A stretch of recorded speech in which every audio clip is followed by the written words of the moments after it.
Bien, seguimos y como os avanzábamos, vamos a empezar a hablar de tendencias que van a marcar el futuro.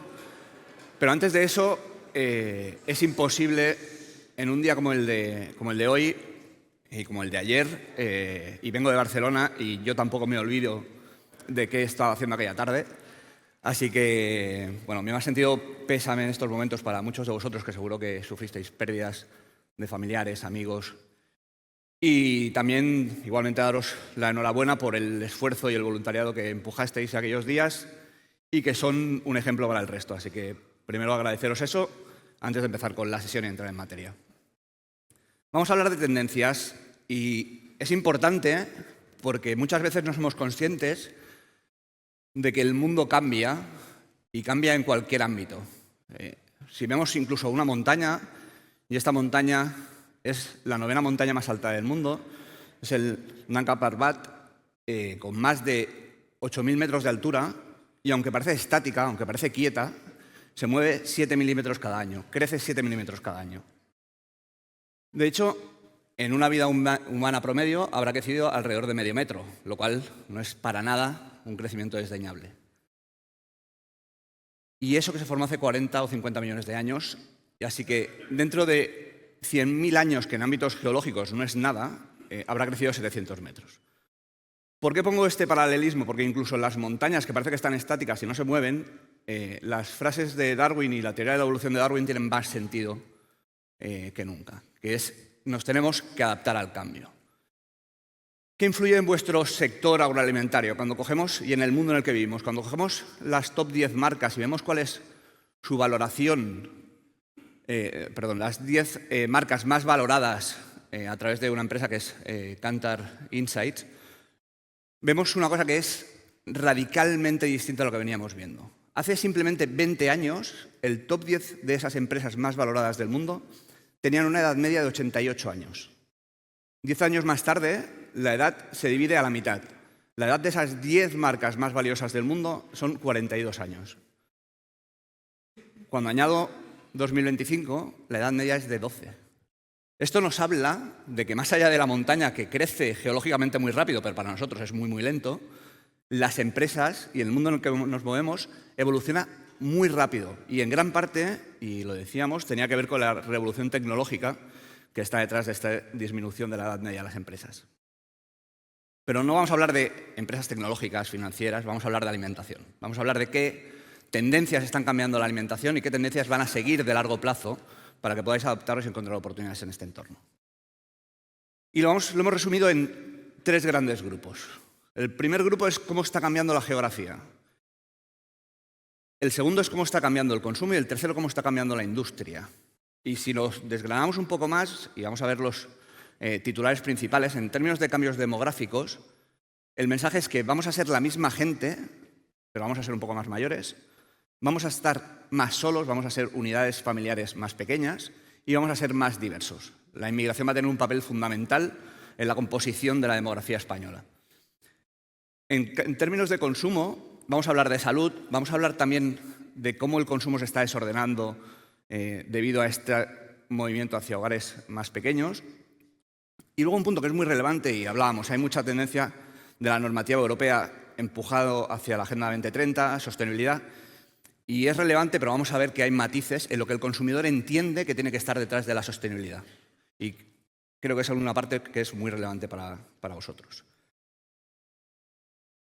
Y por último, cambios en la industria. Y veremos parte de distribución organizada, pero también entraremos en otros sectores tipo Horeca.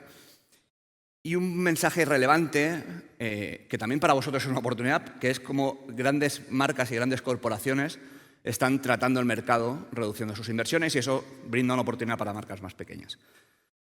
Así que empezamos por el primer punto de cambio de contexto demográfico, y el principio es, y vamos a hablar de España, aunque luego introduciremos alguna parte del resto del mundo, es que prácticamente no estamos creciendo en términos poblacionales.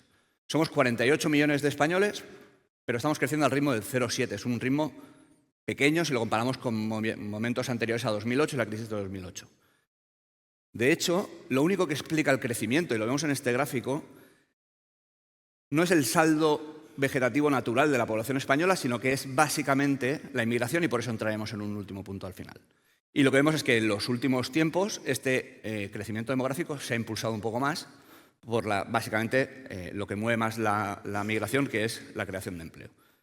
Pero si nos salimos de España y vamos al resto del mundo, lo que vemos es que de manera natural hemos vivido una etapa que era altamente atípica. Vemos el crecimiento poblacional que hemos tenido en los últimos 50, 60 años y es un crecimiento poblacional exponencial. A lo que nos enfrentamos en el futuro a nivel mundial es una población mucho más estancada. De hecho, hasta el año 2050, las geografías que van a crecer van a ser Asia y África en términos poblacionales. A partir del 2050 hasta el 2100, básicamente va a crecer África. Asia ya está empezando, especialmente impulsado por China, a tener un saldo vegetativo tendente a cero, incluso al negativo. O sea que vamos a ser los mismos. Y diréis, ¿y este rollo demográfico a mí qué me aplica? Pues básicamente que si no tenemos más bocas que alimentar, el volumen de alimentación no crece. Simple y claro. Con lo cual nos vamos a mover en un entorno de crecimiento cero. Y lo vemos en esta tabla que veis como la población, la evolución de población y la evolución de alimentación de volumen está intrínsecamente relacionado. Y no es que es algo que vaya a pasar en los años que vengan, sino que es que cuando vemos la serie histórica ya estamos en crecimientos de volumen cero. Y por tanto la pelea va a estar en quién consigue ganar terreno al de al lado o al competidor, porque crecimiento de manera natural no vamos a encontrar. ¿Qué otro factor nos encontramos? Pues básicamente que el crecimiento poblacional, si lo vemos en cómo se está comportando la pirámide, viene de la gente de más de 50 años, todos los baby boomers, que son los que están explicando el mayor crecimiento poblacional. Y esto hace unos años, recuerdo previo a la crisis de 2008, los que llevamos una serie de tiempo ya trabajando con la industria de la alimentación lo sabemos, previo a la crisis de 2008 había muchas dudas sobre, bueno, es que la gente de más de 65 pues tiene un saldo, ¿no? Tiene un nivel de ingresos bajo, etc. Si lo vemos a día de hoy, y creo que este es un dato muy relevante, es que la gente de más de 65 es un grupo de población muy atractivo. Muy atractivo, primero, porque son muchos, y eso siempre es atractivo, pero segundo, porque cuando vemos su renta y lo comparamos respecto a la que tenían justo en 2008, son los que están teniendo más renta disponible. Y esto es un factor también relevante porque tienen más dinero para gastar. Y uno de los factores también principales es que son poseedores de vivienda, con lo cual tienen una seguridad en su consumo y en sus ingresos que probablemente otros grupos poblacionales no tienen. Pero ¿cómo está respondiendo la industria ante esto? Cuando analizamos cómo se está repartiendo el gasto en marketing de las distintas corporaciones y vemos cuál es el peso poblacional y el peso en ocasiones de consumo que tienen los distintos grupos poblacionales, vemos que la gran industria se está centrando en atraer el consumo de la gente más joven, que poblacionalmente es la gente que menos ocasiones hace. Y sin embargo estamos dedicando poquísimos recursos a atraer un target que es poblacionalmente más denso y que además tiene más nivel de ingresos y más atractivo para nosotros. ¿Qué pasa con la gente senior? Aquí el grado de senior lo ponemos cada uno donde queramos, porque es importante saber a partir de cuándo se considera alguien que es senior. Y evidentemente hay que entender que hay grupos distintos y si os pongo una serie de imágenes, seguramente pues cada uno, y es gente que nació en el mismo año, toda la que veis en pantalla, pues a cada uno de ellos le pondréis una edad. Y a algunos claramente le pondremos alguna más, ¿no? Pero lo que está claro es que no podemos tratar a toda la gente igual, y más cuando estamos hablando de un grupo poblacional que va a pesar más de un tercio de la población española. Tenemos que saber que son distintos y que no podemos dirigirnos a ellos de la misma manera. Hace tiempo hicimos una segmentación, agrupamos a las distintas tipologías de gente de más de 65 años y los dividimos fundamentalmente en 3 grupos. Y creo que algunos de vosotros podréis identificar caras que os resuenen. Por un lado veíamos los abuelos para todos. Yo que soy padre de 2 criaturas de menos de 3 años, sé lo que es, que tiramos de ellos y que forman parte de la extensión familiar dentro de casa. Hay otro grupo de gente más de 65 que son más tradicionales, son los que suelen tener menos recursos, consumen mucho más fresco, mucha más presencia de la marca del distribuidor, van un poco más apurados, pero son una parte, son un tercio solamente de la población de este grupo de más de 65. Y luego hay otro grupo, que es otro tercio de la población de más de 65 años, que les llamamos Forever Young porque se comportan como gente joven.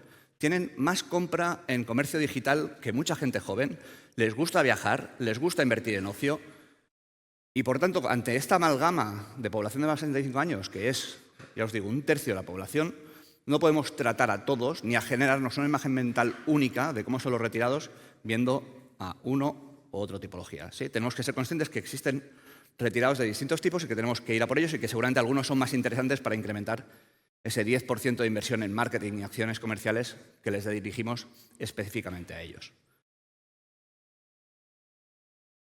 Fruto de este envejecimiento poblacional, y es una manera natural, lo que también estamos viendo es que cada vez hay más hogares que son de 1 o 2 personas.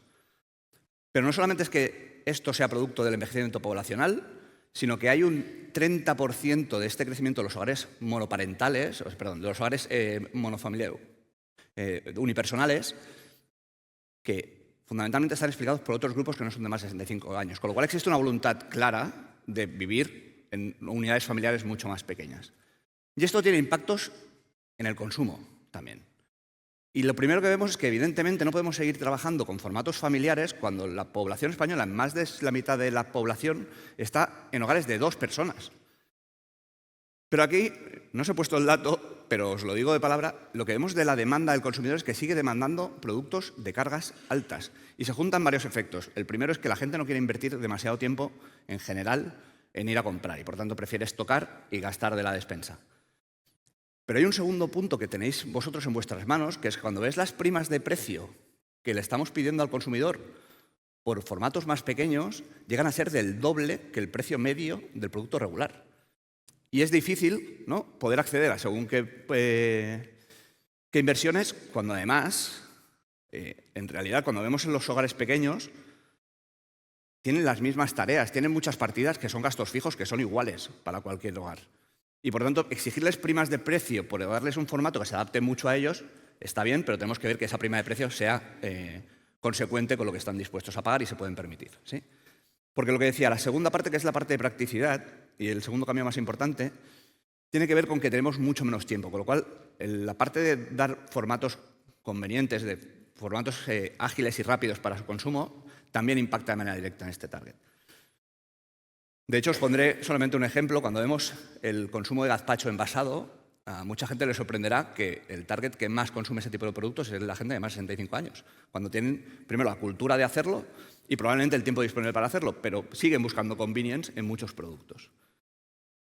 Y el siguiente, y abordaremos un poco más tarde, es que tendemos a desordenarnos. No sé si os pasa a vosotros en periodos que hayáis estado solos o que hayáis vivido simplemente en pareja, pero especialmente cuando estás solo o la noche que te quedas solo en casa porque tu pareja se ha ido, ese día comes horrible, cualquier cosa a la despensa, pides un globo o haces cualquier tipo de artimaña para solucionar el tema. Y eso pasa. Somos mucho más propensos a comer desordenados cuando estamos solos, y es que estructuralmente estamos más solos. Y el último punto de este apartado demográfico tiene que ver con los extranjeros. En los próximos 15 años van a crecer un 75% este grupo poblacional, según las proyecciones que nos da el INE. A día de hoy, este número os parecerá si es mucho o es poco. Aquí estamos también hablando de extranjeros, de gente que no tiene nacionalidad española dentro de nuestra fuente de datos. Están en torno al 12% de hogares, 14% de individuos. Pero hay un matiz que es muy importante. Hemos dicho que la alimentación en volumen prácticamente no está creciendo. La alimentación, si no fuese por el grupo de gente extranjera, no crecería. Estaríamos decreciendo porque los únicos que están aportando crecimiento positivo en términos de población son ellos. Y el futuro va a seguir siendo lo mismo, con lo cual este 14% que vemos aquí, en el futuro se va a acercar al 25% de la población española de origen extranjero.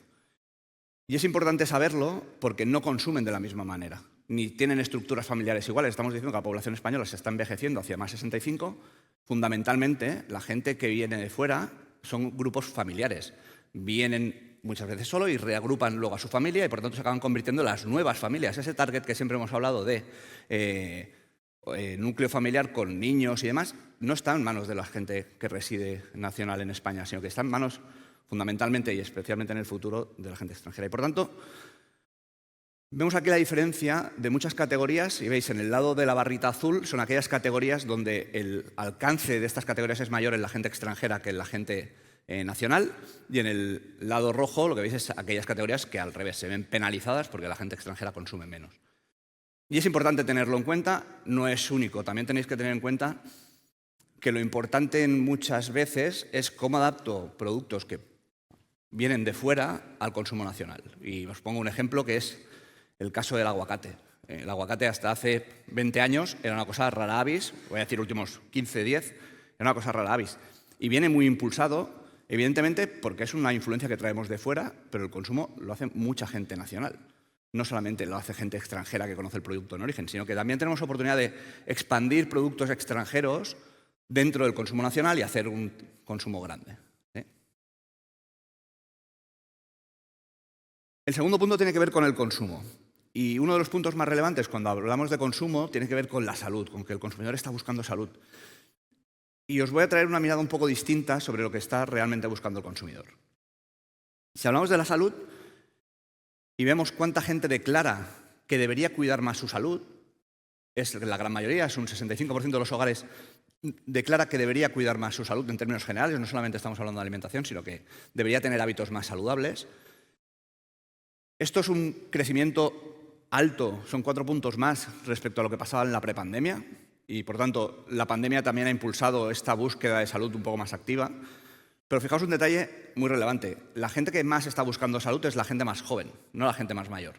Probablemente porque la gente más mayor ya está incorporando o tiene hábitos saludables por el propio ciclo de vida en el que está. Pero digamos que es una búsqueda transversal para cualquier tipo de población. Si hacemos un repaso un poco histórico de cuál ha sido la manera de la industria de ofrecer salud a los consumidores, nos vamos a encontrar y vamos a retroceder casi 50 años, a los años 80, cuando la industria alimentaria lo que impulsaba eran todos aquellos productos light. Recordar aquel movimiento en que se lanzaban las leches desnatadas, yogures desnatados. Especialmente iba contra las grasas, pero lo que hacía la industria era reducir la cantidad de aquel nutriente que el consumidor consideraba que era perjudicial para su organismo. Pasan unos años, nos adentramos en los años... y este punto de grasas, que es fundamentalmente donde se centraba la industria alimentaria, vemos que ahora está cambiando en los últimos años. Estas grasas la gente ya no las considera tan negativas. Sigue habiendo un 71% de los hogares que siguen declarando que hoy en día comen menos grasas, pero son 4 puntos menos de lo que declaraban previo a la pandemia. ¿Sí? Y hay un mix aquí de cambio de grasas buenas, grasas malas, etcétera, que creo que es interesante abordar. Avanzamos en el tiempo y nos encontramos con productos funcionales. Incluso en algún momento se llegaron a llamar alicamentos. Los yogures funcionales, los productos funcionales, y digo yogures porque estaban muy vinculados con el mundo del lácteo y del yogur, lo que básicamente hacían era añadir una característica vía un ingrediente que lo que hacía era favorecer a la lucha contra una dolencia o una prevalencia que pudieses tener. De ahí los famosos bifidus, L-casei, etc. ¿Qué pasa en este entorno? En este entorno lo que vemos es que la declaración de gente que quiere consumir alimentos que le ayuden a prevenir enfermedades es muy bajo y además está decreciendo. Estamos hablando de productos específicos, porque para consumir un producto alimentario que me ayuda a prevenir una enfermedad por un añadido, por un procesado, directamente me voy a buscar un sustituto que es un complejo vitamínico o cualquier tipo de solución que va mucho más directa al problema. ¿Sí? Y este es un cambio que la industria alimentaria ha hecho y por eso vemos que categorías como light, productos light y funcionales están decreciendo. La última gran tendencia fue el sin o el cero, que se trataba fundamentalmente de eliminar, ya no era reducir el ingrediente que el consumidor consideraba perjudicial, sino que era directamente eliminar ese ingrediente. Eso lo vimos en el mercado de bebidas refrescantes de manera muy clara y lo hemos visto extendido a todos aquellos alimentos que especialmente tenían azúcares añadidos, como se han ido migrando hacia la eliminación de los mismos. Y hay una tendencia muy de fondo, y lo vemos claramente, el 92% de los consumidores declaran que los azúcares son dañinos para la salud, pero es que hay un 66% que declaran que los edulcorantes también lo son. Y básicamente lo que hizo la industria en su momento de pasar de bebidas azucaradas o alimentos azucarados a no azucarados, lo que hizo fue sustituir azúcar por edulcorante, con lo cual la siguiente gran batalla, especialmente para la gente de refrescos o la gente que tiene edulcorantes en sus productos, es cuál es lo siguiente que puedo añadir para mantener la organolepsia del producto sin ir en contra de la tendencia del consumidor. Y la última gran tendencia que se frenó un poco en la pandemia y volvemos a ver otra vez que vuelve a crecer tiene que ver con la naturalidad. ¿Y a qué decimos naturalidad? La naturalidad tiene que ver con el intentar evitar el mayor número de procesos posibles al alimento. De hecho, lo que hemos visto en los últimos años es un crecimiento brutal de algunas cosas que antes no queríamos, que eran las grasas, pero algunas grasas en concreto. Hemos visto crecimientos de aceite en volumen, de aceite, de aguacate y de aceitunas encurtidos, que hace unos años estaban demonizadas porque eran un alto contenido en grasa.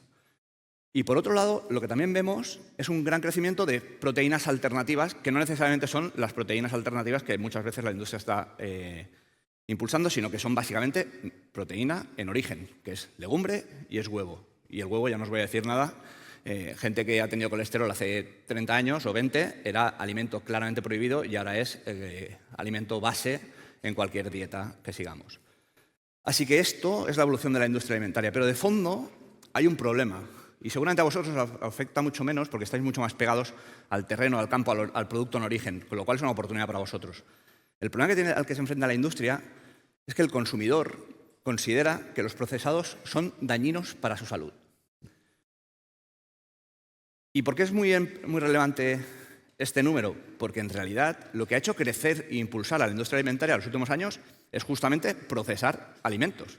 Es facilitar el acceso de manera rápida a alimentos a los consumidores. Y, por tanto, trabajar sobre qué entiende el consumidor sobre procesado, no procesado, y trabajar sobre aquello que es proceso bueno y que el consumidor entiende como proceso bueno, y aquello que es un proceso que no es favorable para el consumidor, es fundamental para la industria. Así que esas son las dos grandes preguntas que tenemos, que es qué considera el consumidor que es procesar alimentos y qué problema hay en procesar si el procesado es bueno y no genera ningún daño futuro a tu alimentación. Esta es la gran contradicción de la industria, pero también una gran contradicción en el consumidor. Cuando vemos al consumidor dices, bueno, pues si está en contra de los productos procesados, tenemos el mundo fresco, deberá crecer. Lo que vemos es que en los últimos años hemos perdido, y es una foto a 10 años, hemos perdido 41 kilos per cápita de producto fresco en general. Es un 20% menos de lo que consumíamos hace 10 años. Y esto parece contraintuitivo con lo que dice el consumidor. Es que pesa mucho más el convenience y por eso muchas veces consumimos productos envasados en barqueta y vemos que está tirando mucho más el libre servicio que el mostrador. O sea, hay mucha consecuencia detrás de que va muy vinculado al convenience. De hecho, si damos damos un paso más y vemos qué es lo que está creciendo en el consumidor, hay dos grandes drivers o dos grandes motivos de consumo que están creciendo. El primero tiene que ver con la conveniencia, con la practicidad. Es el driver que más crece en la elección de alimentos. Pero el segundo tiene que ver con el placer. Y diréis, ¿y la salud? ¿No le preocupa a 2/3 de la población española? ¿Dónde se ha quedado? Lo que vemos es que la gente, hay elementos y atributos de los alimentos que está dando por hechas. La salud ya no es un driver de compra, sino es un driver de no compra si no la tienes. Tú tienes que ofrecer productos saludables, pero el consumidor no te va a elegir porque seas solamente saludable. Te va a elegir porque es saludable, pero además porque estás bueno y eres práctico, me ahorras tiempo. ¿Sí? Y en esta lógica lo que vemos es que hay categorías muy basadas en el fresco que se han reinventado y son capaces de crecer. Vemos algunas categorías y algunas son de manera muy natural. Vemos que la legumbre en general crece, pero está decreciendo mucho la legumbre seca y se está migrando todo a legumbre cocida, o sea, un caso claro de practicidad, o en el caso del arroz, un producto tan básico que de repente crece porque están creciendo e impulsándolo los vasitos microondeables mucho más convenientes. Así que este es el gran caballo del futuro, tenemos que hacer productos convenientes, productos que estén buenos y que de base sean sanos y sean buenos para el consumidor. El siguiente punto sobre el consumo tiene que ver con que el consumo se desordena. Lo decía antes, y cuando el 60% de las familias y el consumo en España lo concentraban familias, lo que veíamos es que el consumo era mucho más parecido. ¿Sí? Veíamos que la gente, cuando consume en familia, tiende mucho más a tener un consumo mucho más ordenado, mucho más de primero, segundo postre. Evidentemente tienes que acabar educando, ¿no?, aparte de tus hijos, a que la comida estructurada es de esa manera. A medida que nos vamos disgregando y vivimos más en hogares de una persona, hogares de 2 personas, este consumo se desordena. De hecho, lo que estamos viendo es que las ocasiones que más están creciendo son ocasiones donde hay únicamente 2 personas en la mesa. Y las ocasiones donde hay mucha más gente decrecen de manera clara. ¿Eso a qué nos lleva?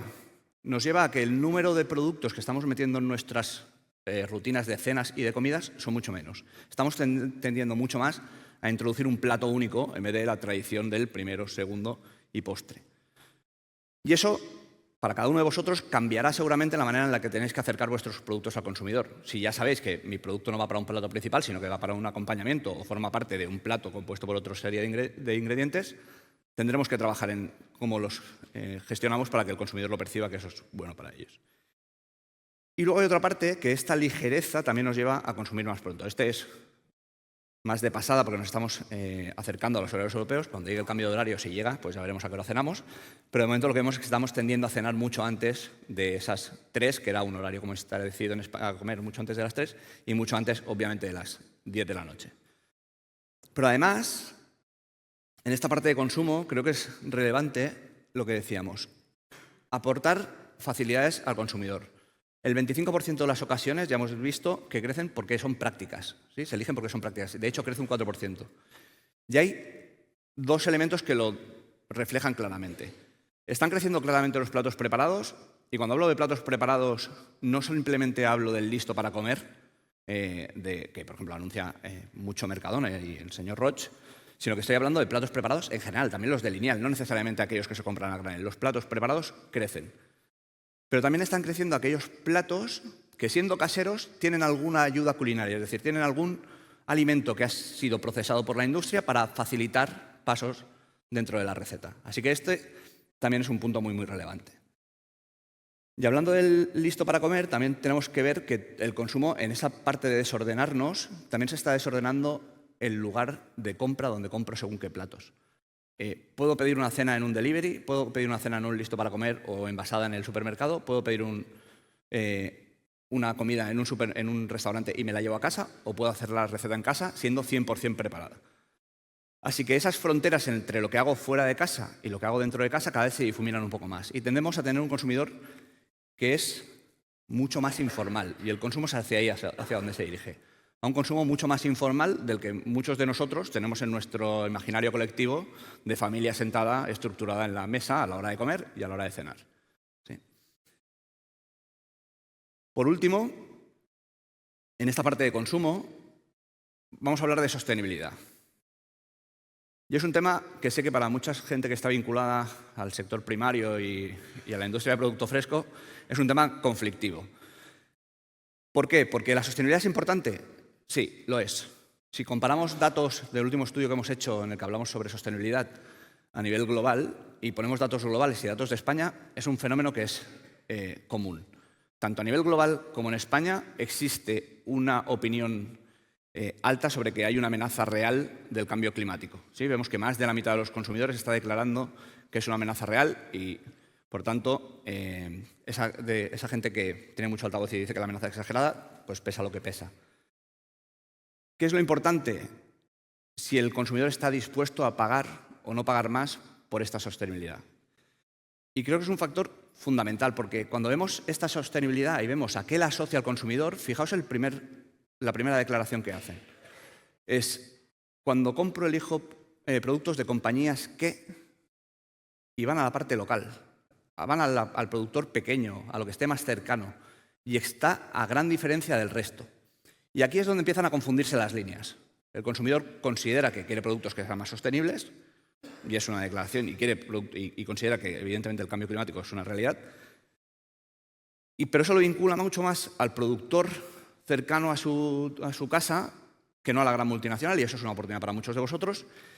Y fijaos que muchas de las campañas que se hacen en la industria para certificar que somos compañías sostenibles, la gente ni las conoce. O sea, queda muy bien en LinkedIn, donde tu entorno de compañeros son gente de la industria, pero es que gente que le importe que la empresa esté certificada con una B Corp o gente que diga que la empresa es neutra en carbono son muy, muy poca gente.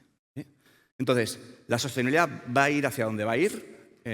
Lo importante es que no perdamos el foco, que el consumidor, cuando habla de sostenibilidad, muchas veces habla de cosas que son mucho más tangibles para él. Y ahí se confunde. Y me vais a dejar que ponga un dato que es un poco más local, es de Cataluña, pero bueno, estamos bastante cerca. Hicimos un estudio para una fundación y preguntamos a consumidores que declaraban comprar productos ecológicos y que declaraban comprar productos de proximidad. Y les preguntábamos qué es lo que buscaban en ese tipo de productos. Había un factor que era común, que básicamente lo que buscaban era el sabor.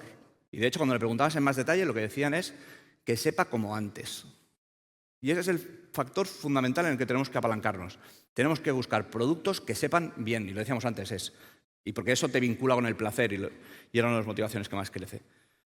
Cuando seguimos viendo el resto de declaraciones, vemos que hay una, que es la que está en medio, que es muy distinta para la gente que compra o que declara comprar prefiere productos ecológicos a los de proximidad, que es el precio. Yo quiero productos que estén buenos, el precio de los productos ecológicos es un freno, es algo que me importa, ¿sí? Porque sé que pesan, que son más caros. Y una cosa que os piden a los productores más locales es el compromiso local y compromiso social, ¿sí? Entonces, en este apartado de sostenibilidad, y lo he añadido a conciencia para vosotros, creo que es importante saber que la sostenibilidad del consumidor no sé hasta qué punto, o sea, evidentemente es importante, pero no es un factor decisivo en su compra. Lo que es decisivo en su compra es que el producto esté bueno y el producto sea fácil de preparar, en muchos casos, que sea práctico. Y es ahí donde tenemos que poner los esfuerzos. Como último punto, y también muy vinculado al foro, es ver los cambios que está habiendo en la distribución. Cuando vemos una larga tendencia y vemos qué está pasando con la distribución, y lo vemos a nivel de canales de distribución, lo que vemos es claramente una línea rosa, que es donde está el especialista, y hablamos de especialista de mercados, pescaderías, fruterías, etcétera, esos comercios más locales. Vemos que tiene una tendencia claramente decreciente. La gran distribución, la distribución organizada, se está comiendo a este tipo de establecimientos. A día de hoy, el canal especialista sigue teniendo un peso relativamente alto. Estábamos hablando que es más o menos entre un 15 y un 20% del negocio de gran consumo en España. Es especialmente importante, lo veis en la barra de abajo, cuando hablamos de producto fresco, ¿sí? El canal especialista pesa el 31% de lo que se vende de producto fresco. Pero el canal en sí está decreciendo. Y es importante tenerlo en cuenta porque con la gente en la que vais a negociar en los próximos años va a ser gente muy fuerte, que tiene mucha fortaleza porque son las grandes cadenas de distribución, que tienen procesos logísticos distintos, etc. Y aquí habrá que ver cómo se casan las distintas cosas, que es cómo satisfacer las necesidades de un consumidor que lo que busca es que el producto fresco sepa bien, y cómo te metes en la cadena alimentaria de una gran industria o de un gran distribuidor donde los procesos son mucho más lentos y seguramente el producto tarda más en llegar del huerto a casa. El segundo gran mensaje de este gráfico es el crecimiento que tienen los surtidos cortos. Cuando hablamos de surtidos cortos hablamos básicamente de aquellas cadenas que tienen mucho peso de la marca de distribución dentro. Estamos hablando de Mercadona, estamos hablando de Lidl, Aldi y Día. ¿Vale? Básicamente estos 4 distribuidores son los que veis en la línea azul más oscuro y son los que no paran de crecer. Pero hay un segundo grupo de cadenas en crecimiento que son la línea amarilla, y veis que crece especialmente desde después de la crisis, 2013-2014, que son los supermercados, especialmente dentro de este grupo los supermercados regionales. Si ves la lista de distribución en España y ves cuál es el segundo player en importancia, el segundo cadena de distribución en importancia dentro de España, es el Grupo Carrefour, tiene alrededor del 10% de la cuota de mercado. Si vamos y fragmentamos el mapa de España en distintas comunidades autónomas, nos encontramos muchas cadenas de distribución que son más fuertes en su región que lo que es Carrefour a nivel nacional. Y aquí tenéis un claro ejemplo con Consum, que en un ámbito regional, y además siendo de origen cooperativa, o sea que tenéis un claro ejemplo de una cadena regional que tiene casi 20 puntos de cuota dentro de su propia región. O sea, es el doble de importante en su ámbito de influencia que lo que es Carrefour. En Cataluña tienes Bonpreu, en Canarias tienes Dinosol, en Madrid tienes Ahorramás. Tienes a nivel geográfico en Galicia, o sea, tienes distintas comunidades autónomas donde el segundo player más importante no es uno de los grandes, no es un Carrefour que tienes negociaciones a nivel regional, sino que es un player que en muchas ocasiones habla vuestra misma lengua, o sea, y sabe bien lo que es el apego al territorio. Y eso lo vamos a ver en la siguiente gráfica cuando vemos los distintos canales. Y veis claramente que dentro de los supermercados de surtido corto que hemos dicho, la primera cadena que más crece es Mercadona, pero también vemos el crecimiento en amarillo de Lidl, vemos el crecimiento de Aldi, es ahí donde estamos viendo gran crecimiento. En el gráfico anterior veíamos que el hipermercado está decreciendo, es un formato que está claramente en claro decrecimiento, ya no es un canal que esté de moda, como lo estaba en los años 90. Y lo que vemos también es esa línea azul clarita desde 2017, que es cuando os decía, incluso un poco antes, que son los supermercados regionales con claro crecimiento. Y es una realidad normal. Cuando hablamos de España y vemos esos canales especialistas, hemos dicho que más o menos el negocio de la gran distribución está un 75% en manos de estos grandes players, ¿sí? De los grandes operadores de la distribución organizada. En el resto de países de Europa es por encima del 95%. O sea, que vamos a tender a concentrarnos cada vez más en manos de unos pocos. Y esto está cambiando, y ya lo ha cambiado de hecho, el tipo de relación que se está dando entre fabricantes y distribuidores. Cuando vemos los top 5 retailers y vemos las top 5 fabricantes, fijaos la dimensión de cada uno de ellos.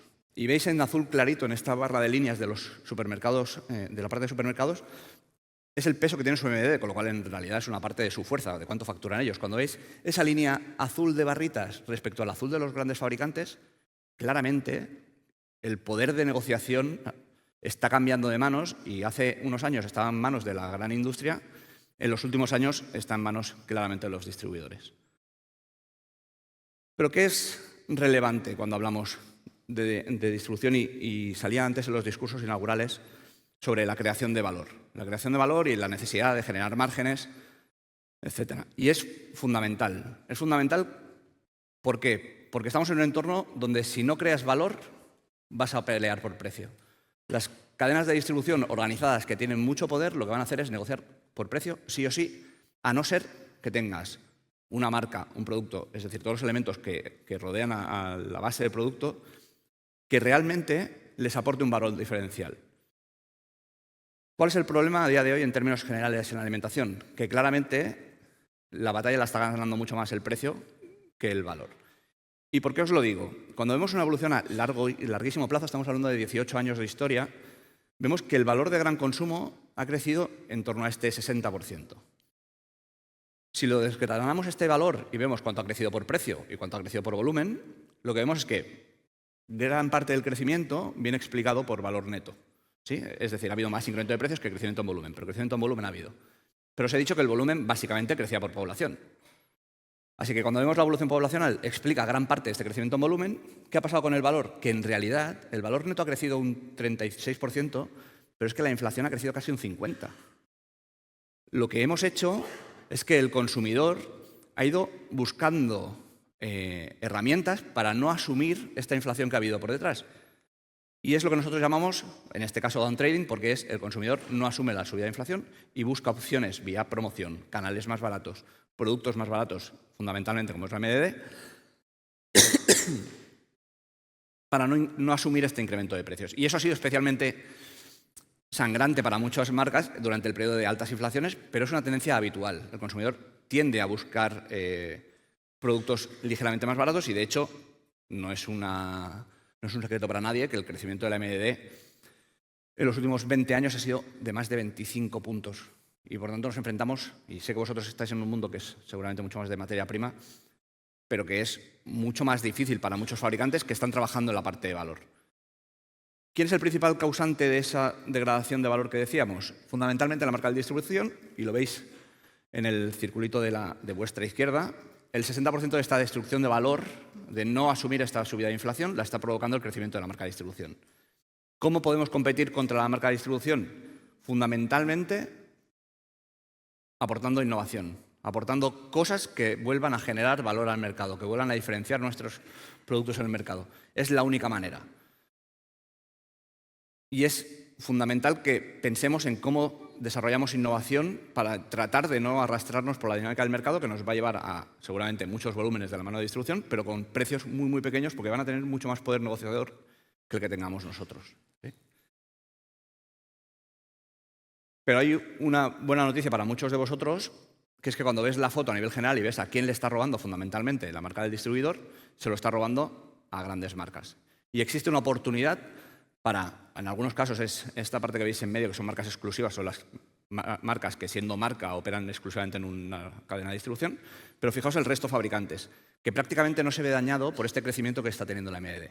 O sea que existe una oportunidad para pequeños fabricantes, seguramente muy apalancados en este crecimiento de supermercados regionales y en esta vinculación que tenéis con el territorio que permite que tengáis un rol relevante dentro de los lineales. Y por último, Vamos a hablar de la urgencia. ¿Por qué la urgencia? Porque muchas veces, nuestra empresa muchas veces hace este tipo de ponencias a grandes corporaciones y les leemos un poco la cartilla. Y ahora veréis por qué. Cuando vemos qué está pasando con el mercado y vemos los crecimientos que está teniendo la MDD, todos nos dicen, ¿cómo puedo frenar la MDD? Y nuestra respuesta es fácil, que es invirtiendo, poniendo más dinero en la cadena. Y no es lo que estáis haciendo. Cuando vemos cómo está siendo la evolución de la inversión en las palancas clave que tiene que trabajar la industria y vemos cómo está yendo la innovación, a largo plazo decrecemos. En medios, 26% menos de inversión en medios. Promociones, 11% menos de cuota valor de principales fabricantes en promociones. Más gap con la MDD. Menos surtido de marca de fabricante. Es un panorama que es difícil competir con estas armas, es difícil combatir contra la marca blanca. Es verdad que en el último año, en el entorno postinflacionario, estamos volviendo a ver crecimientos, pero bueno, estamos viendo crecimientos y ojalá que se mantengan en el tiempo. Nos hemos cargado un 43% de las innovaciones y vemos un 3% más este año. Bueno, por lo menos hemos cambiado el signo de la película y esto es relevante. ¿Y por qué? ¿Por qué os digo esto? Porque, y lo veíamos, las pequeñas empresas están creciendo mucho más, hay mucha vinculación a lo local y creo que esto es una mega oportunidad para vosotros. Y muchas de las grandes corporaciones, y aquí ponemos el caso de Kraft Heinz, pero hay miles, o sea, si veis las ruedas de prensa de resultados de las grandes corporaciones a nivel global, todas ellas están muy enfocadas en cómo mejorar el margen y mejoran el margen bajando costes, y eso se está llevando muchos puestos de trabajo a nivel central. Pero están poniendo las grandes corporaciones la compañía en manos de financieros que lo único que miran es la línea de abajo de la cuenta de explotación. Y lo que ven es que lo que hay que mejorar es el margen y están aportando poco crecimiento arriba. Y eso tiene una traducción clara y directa en cuando vemos cuáles son las marcas que están creciendo más en actos de compra. Nosotros le ponemos un nombre raro que son CRPs, ¿vale? Que son puntos de contacto con el consumidor, pero son básicamente actos de compra, y vemos en los distintos sectores quiénes son las marcas que más están creciendo, y lo que vemos es que marcas locales y marcas pequeñas están creciendo 43% en actos de compra en alimentación, 22% en el mundo lácteo, 23% en el mundo de bebidas. Y os ponemos aquí las top 5 en crecimiento y muchas de ellas tienen un factor común, que es que el fondo, el capital que hay detrás, no está en manos ni de fondos ni de bolsa, sino que son empresas eminentemente familiares. Y eso, creo que en el mercado en el que nos estamos moviendo, tiene una gran ventaja a la hora de tomar decisiones de manera rápida, de estar mucho más vinculados al producto y al legado que tiene la compañía. Y esto es muy importante al mundo en el que vivimos, en donde hay una lucha encarnizada entre marca de distribuidor y marca de fabricante y principales fabricantes dentro de ese top 100, pero están dejando un hueco a distribuidores más pequeños, a empresas mucho más pequeñas, donde ahí tenemos mucho que explicar y además tenemos mucha marca que construir en muchos de los casos. Así que esta era mi presentación para hoy. Espero que os haya gustado. Mi idea era salir un poco de la parte más institucional y era un reto. Espero que os haya entretenido por lo menos. Y cualquier duda, pues este es el nombre de la empresa, este es mi nombre, contactarme y hablamos. Mil gracias.